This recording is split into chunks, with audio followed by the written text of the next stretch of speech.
Fala aí, pessoal, hoje é o primeiro vídeo, vídeo sobre algum tema, né, que eu estou fazendo nesse ano, e decidi fazer um vídeo sobre um grupo de animais que eu tive muito interesse em estudar nesses tempos. E esses animais são os morcegos, a segunda ordem de mamíferos com maior número de espécies, a ordem Chiroptera.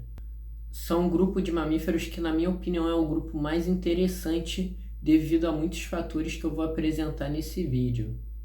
E um deles é que são os únicos mamíferos com voo verdadeiro. Os outros mamíferos que aparentemente voam, na verdade planam. Alguns exemplos é o colugo e o esquilo voador. Esses animais podem ser encontrados por todo lugar do mundo, porém não podem ser encontrados no Polo Norte e nem Polo Sul. E isso é devido à sua capacidade de voo e podem ser encontrados em locais completamente isolados, como a Nova Zelândia, cujo eu fiz um vídeo nesse canal, vou deixar o card aqui. E já foram registradas 1.200 espécies de morcego aproximadamente. E elas são divididas em duas subordens, Megachiroptera e Microchiroptera. Os Megachiroptera são morcegos de maior porte, também sendo chamados de raposas voadoras. Diferentemente dos morcegos que conhecemos mais, os pequenos, eles não possuem ecolocalização, já que têm os olhos mais adaptados à visão, então eles não necessitam da ecolocalização, e sua alimentação geralmente é à base de frutas. Esses grandes morcegos podem ser encontrados no continente asiático, Oceania e África. E o maior espécime dele pode chegar entre 1,5 m a 1,70 m. E a subordem Microchiroptera são a subordem de morcegos que a gente está mais familiarizado. São os morcegos de pequeno porte que utilizam da ecolocalização. E aqui na América só tem Microchiroptera, ou seja, os morcegos grandes que a gente vê na internet só tem para o Velho Mundo. E esses morcegos têm uma distribuição muito mais ampla do que esses morcegos maiores, as raposas voadoras. Aqui no Brasil existem mais ou menos 180 espécies, e aqui pode ser chamado também de andirá. Infelizmente é um animal que está muito vinculado a mau presságio e a monstros. Isso é devido à sua aparência e a seu hábito hematófago, que tem uma história muito interessante por trás, já que, por exemplo, o Drácula é uma lenda vinda da Europa, e os morcegos que se alimentam de sangue são explosivos nas Américas. Então, eles tiveram essa fama devido a registros na literatura. E isso começou lá para o México, mas aqui no Brasil há observações também desse comportamento entre os morcegos. Um exemplo é a citação na obra de Hans Staden, que é um escritor alemão que veio aqui no Brasil lá em 1500 e fez o primeiro registro sobre antropofagia aqui no Brasil. Bom, antropofagia é canibalismo entre seres humanos, de algumas tribos que tiveram aqui. Existem pouquíssimos registros sobre a história evolutiva do morcego e seu surgimento, pois seus corpos são muito frágeis e leves, então a fossilização seria uma coisa difícil com os corpos dos morcegos. O fóssil mais antigo de morcego foi um fóssil encontrado de um indivíduo inteiro, comprovado, porque existem outros fósseis que são de partes que supostamente seriam de morcego, mas há suspeitas de outros animais. Mas esse fóssil encontrado inteiro data de 50 milhões de anos atrás. Então, alguns milhões de anos depois dos dinossauros. Mas há suposições devido a fósseis encontrados de ovos de mariposas que têm adaptações para sobreviver aos morcegos. Já foram encontrados fósseis há 70 e poucos milhões de anos, não me lembro mais ou menos. Então, os morcegos muito bem poderiam ter vivido na época dos dinossauros. E sobre o seu surgimento e sua evolução, há suposições de que eles surgiram na época em que as plantas já estavam dando origem às flores.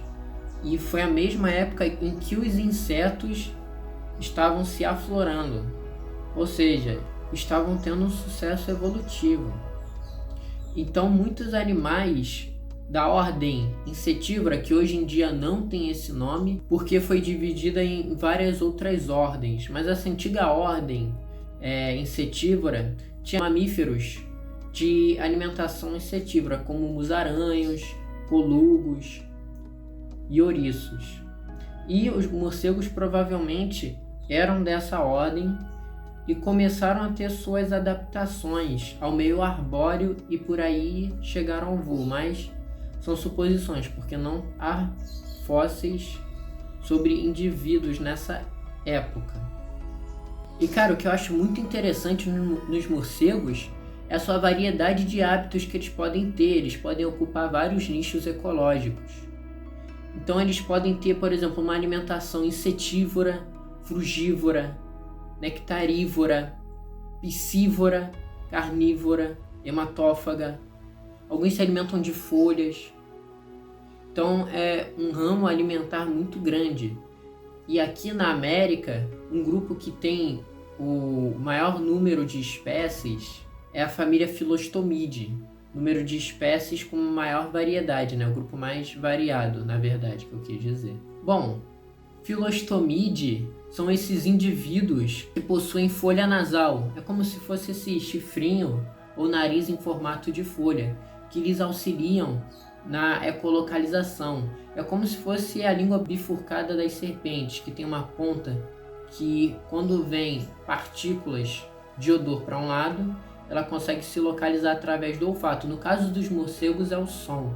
E nessa família há animais que desempenham o papel de insetívoro, frugívoro, há indivíduos nectarívoros, e por aqui é muito comum você se encontrar com o morcego Glossophaga soricina, morcego beija-flor. E esses morcegos que se alimentam do néctar, eles têm focinhos com pelos desenvolvidos para transferir o pólen de uma flor para outra. E o interessante desses morcegos é que eles são muito importantes na reprodução de várias espécies de árvores frutíferas. Por exemplo, se você tiver bananeira em casa e olhar à noite, você pode ver que pode ser frequentado por espécies de morcegos, beija-flores. E o interessante é que esses morcegos conseguem fazer o voo parado, mesmo eles tendo um peso muito maior em comparação à sua massa, porque esses animais não possuem ossos pneumáticos que nem as aves, então eles acabam sendo mais pesados e tendo mais dificuldade no voo. Por isso que quando alguns morcegos caem no chão, eles não conseguem alçar voo, porque eles precisam subir num lugar mais alto para poderem pular, para voarem. E esses morcegos frugívoros têm uma grande importância na dispersão de sementes. E cara, também nessa família Philostomide há morcegos com hábitos carnívoros, que é no caso das espécies Chorotopteros auritus e Vampirum spectrum, que é o maior indivíduo da subordem Microchiroptera. Então é um morcego desses de pequeno porte, porém eles podem chegar de 70 a 90 centímetros de envergadura.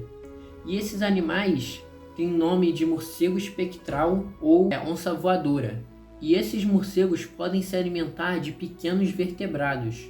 Então, mesmo que você tenha ficado com a dúvida, peraí, insetívoro não é carnívoro? Então, a definição insetívoro é estritamente para insetos, já carnívoro já se aplica a animais vertebrados, insetos também fazem parte. No caso desses morcegos, também podem vir a se alimentar de insetos caso não encontre suas presas, que podem ser aves, pequenos anfíbios, como rãs, pererecas, e morcegos de pequeno porte também. Se alimentam de pequenas serpentes, roedores, pequenos lagartos e têm um comportamento monogâmico, o que é muito raro de se ver em morcegos. No caso, há apenas 17 espécies com esse comportamento e podem ser encontrados junto a seus familiares em tocas, que são em troncos de árvore. O interessante sobre esse morcego espectral é que, como alguns morcegos, ele possui uma estratégia de parar a ecolocalização antes de pegar sua presa, porque para o funcionamento da ecolocalização é preciso ele emitir um som de baixa frequência. E esse som, as ondas desse som, colidem com os objetos ao seu redor e ele consegue enxergar as coisas em forma de som. Isso é muito interessante. E não, morcegos não são cegos. Há morcegos com visões mais adaptadas, como por exemplo os morcegos frugívoros e morcegos nectarívoros.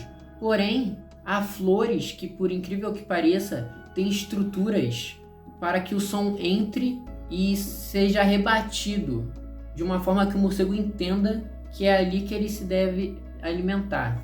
E a subfamília Desmodontini é a subfamília dos morcegos hematófagos, que há apenas 3 espécies existentes no mundo. E essas 3 espécies ocorrem aqui na América, como eu já tinha dito. E apenas uma dessas 3 espécies se alimenta de sangue de mamíferos.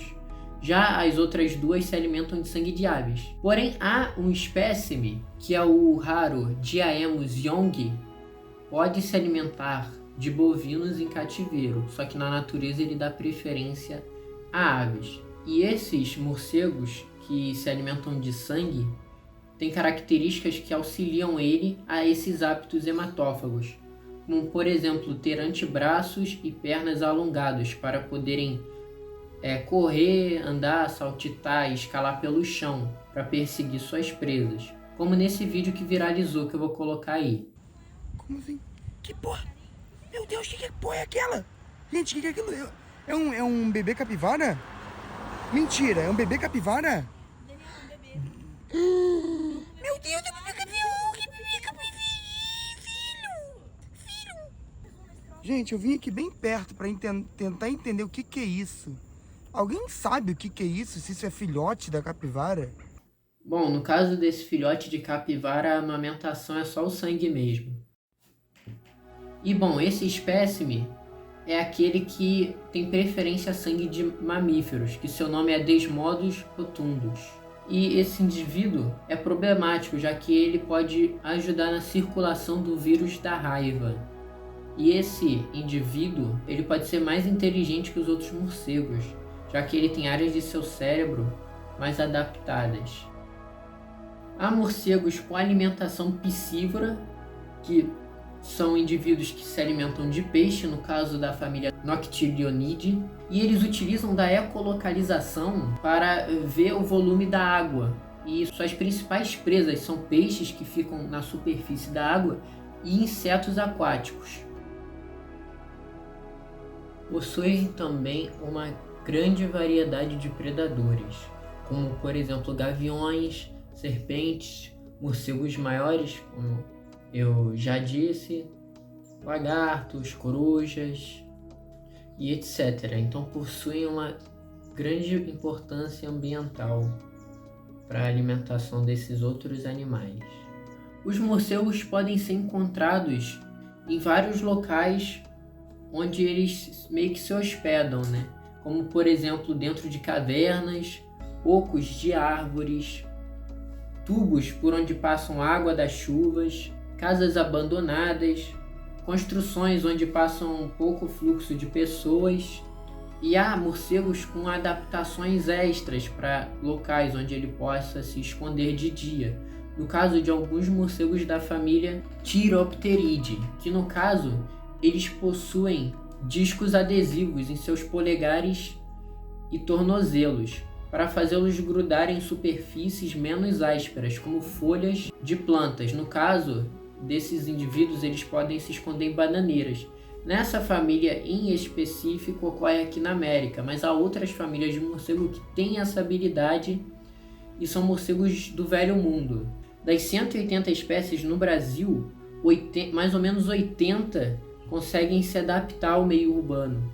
E muitas delas têm alimentação insetívora e frugívora.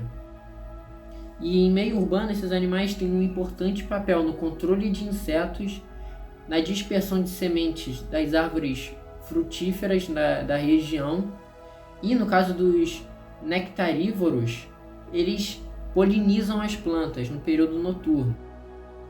E os morcegos, em seus esconderijos, podem viver em populações de pequena quantidade, por exemplo, morcegos que vivem solitariamente em 5 indivíduos, 10 indivíduos, há, por exemplo, centenas e milhares.